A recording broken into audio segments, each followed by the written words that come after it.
What's up, guys? I'm Jake B, and welcome to the discussion. So yesterday I was talking to a friend, we were out for some drinks, and the subject of multitasking came up. So he promptly asked his 3-year-old daughter if she could rub her tummy and pat her head at the same time, and obviously she couldn't.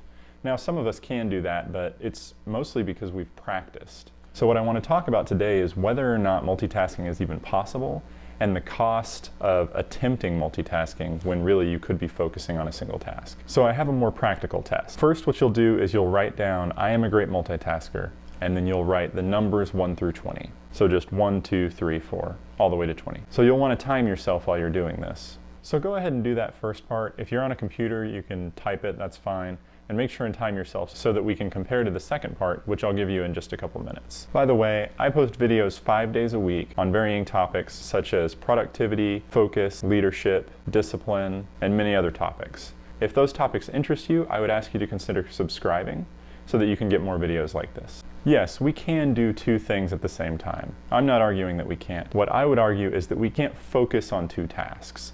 So what we end up doing is really switching between one task and another. This is what scientists call task switching, which is basically when your brain switches from one task to another. This is similar to computing, where before multi-threaded processors were created, a computer could only do one task at a time.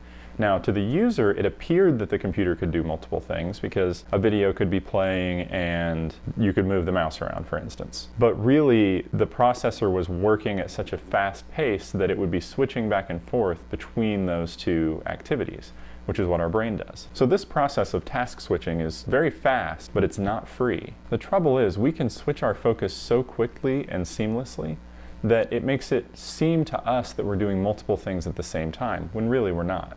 The cost involved is what's called the switching cost. So what I want to do, if you've written down, I'm a great multitasker, and those numbers, is I want to give you new instructions for you to do that task, and time how long it takes you again this time, and see what the difference is.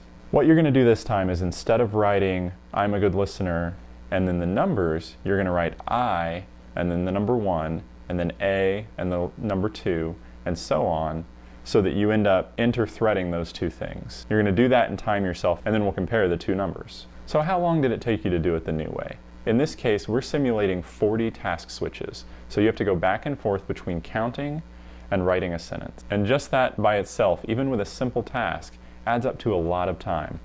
My times were 16 seconds the first way and 51 seconds the second way. It took me 3 times as long to do it with task switching involved. An interesting statistic is that the average person checks their email once every 5 minutes. And science has shown that on average it takes them another 64 seconds to get back into the task they were doing before they checked their email. So that means that 1 out of every 6 minutes is wasted just in task switching. And that's only related to checking email.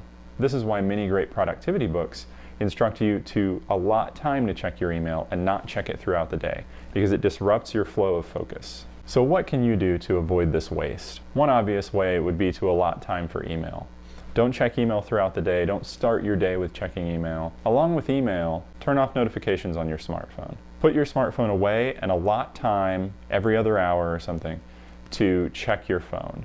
That'll allow you to have complete focus on your task, and you'll get a lot more done. Also, reject the busyness myth. A lot of people feel like if you're not busy, you're not being effective or you're not being productive. So people pick up more tasks than they can handle. They try to do 7 things at once, and they end up just really getting nothing done or working at a very low capacity. Busyness does not equal productivity. Focus equals productivity. So try today to be more focused on your tasks, one task at a time, and just see how it works throughout the day.